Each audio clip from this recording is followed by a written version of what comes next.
Matthew chapter 13. The parable of the sower. On that day, Jesus went out of the house and sat down by the sea. Such large crowds gathered around him that he got into a boat and sat down, and the whole crowd stood along the shore. And he spoke to them at length in parables, saying, A sower went out to sow. And as he sowed, some seed fell on the path, and birds came and ate it up. Some fell on rocky ground, where it had little soil. It sprang up at once because the soil was not deep. And when the sun rose it was scorched, and it withered for lack of roots. Some seed fell among thorns, and the thorns grew up and choked it. But some seed fell on rich soil, and produced fruit, 100 or 60 or 30-fold.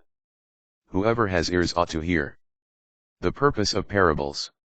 The disciples approached him and said, Why do you speak to them in parables?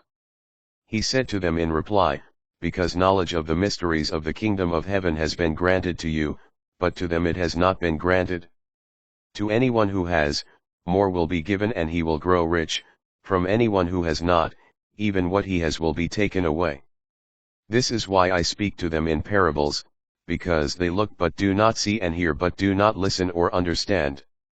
Isaiah's prophecy is fulfilled in them, which says, You shall indeed hear but not understand. You shall indeed look but never see. Gross is the heart of this people. They will hardly hear with their ears, they have closed their eyes. Lest they see with their eyes, and hear with their ears, and understand with their heart and be converted, and I heal them. The privilege of discipleship. But blessed are your eyes, because they see, and your ears, because they hear. Amen, I say to you, many prophets and righteous people longed to see what you see but did not see it, and to hear what you hear but did not hear it. The explanation of the parable of the sower. Hear then the parable of the sower. The seed sown on the path is the one who hears the word of the kingdom without understanding it, and the evil one comes and steals away what was sown in his heart. The seed sown on rocky ground is the one who hears the word and receives it at once with joy. But he has no root and lasts only for a time. When some tribulation or persecution comes because of the word, he immediately falls away. The seed sown among thorns is the one who hears the word, but then worldly anxiety and the lure of riches choke the word and it bears no fruit. But the seed sown on rich soil is the one who hears the word and understands it, who indeed bears fruit and yields 100 or 60 or 30-fold. The parable of the weeds among the wheat. He proposed another parable to them. The kingdom of heaven may be likened to a man who sowed good seed in his field. While everyone was asleep his enemy came and sowed weeds all through the wheat, and then went off. When the crop grew and bore fruit, the weeds appeared as well. The slaves of the householder came to him and said, Master, did you not sow good seed in your field? Where have the weeds come from? He answered, An enemy has done this. His slaves said to him, Do you want us to go and pull them up? He replied, No, if you pull up the weeds you might uproot the wheat along with them. Let them grow together until harvest, then at harvest time I will say to the harvesters, First collect the weeds and tie them in bundles for burning, but gather the wheat into my barn. The parable of the mustard seed. He proposed another parable to them. The kingdom of heaven is like a mustard seed that a person took and sowed in a field. It is the smallest of all the seeds, yet when full grown it is the largest of plants. It becomes a large bush, and the birds of the sky come and dwell in its branches. The parable of the yeast. He spoke to them another parable. The kingdom of heaven is like yeast that a woman took and mixed with 3 measures of wheat flour until the whole batch was leavened. The use of parables. All these things Jesus spoke to the crowds in parables. He spoke to them only in parables, to fulfill what had been said through the prophet. I will open my mouth in parables. I will announce what has lain hidden from the foundation of the world. The explanation of the parable of the weeds. Then, dismissing the crowds, he went into the house. His disciples approached him and said, Explain to us the parable of the weeds in the field. He said in reply, He who sows good seed is the Son of Man. The field is the world, the good seed the children of the kingdom. The weeds are the children of the evil one.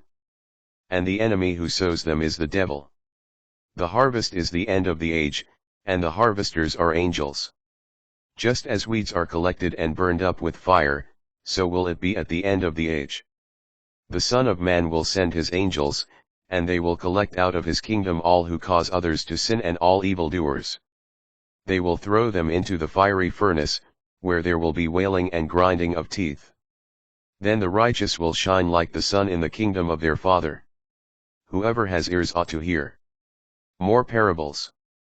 The kingdom of heaven is like a treasure buried in a field, which a person finds and hides again, and out of joy goes and sells all that he has and buys that field.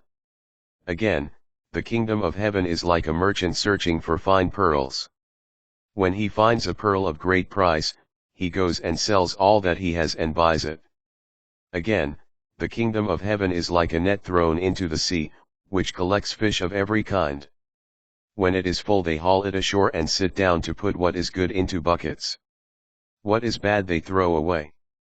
Thus it will be at the end of the age. The angels will go out and separate the wicked from the righteous, and throw them into the fiery furnace, where there will be wailing and grinding of teeth. Treasures new and old. Do you understand all these things? They answered, Yes. And he replied, Then every scribe who has been instructed in the kingdom of heaven is like the head of a household who brings from his storeroom both the new and the old. When Jesus finished these parables, he went away from there. V. Jesus, the kingdom, and the church. The rejection at Nazareth. He came to his native place and taught the people in their synagogue. They were astonished and said, Where did this man get such wisdom and mighty deeds? Is he not the carpenter's son? Is not his mother named Mary and his brothers James, Joseph, Simon, and Judas? Are not his sisters all with us? Where did this man get all this? And they took offense at him. But Jesus said to them, A prophet is not without honor except in his native place and in his own house. And he did not work many mighty deeds there because of their lack of faith.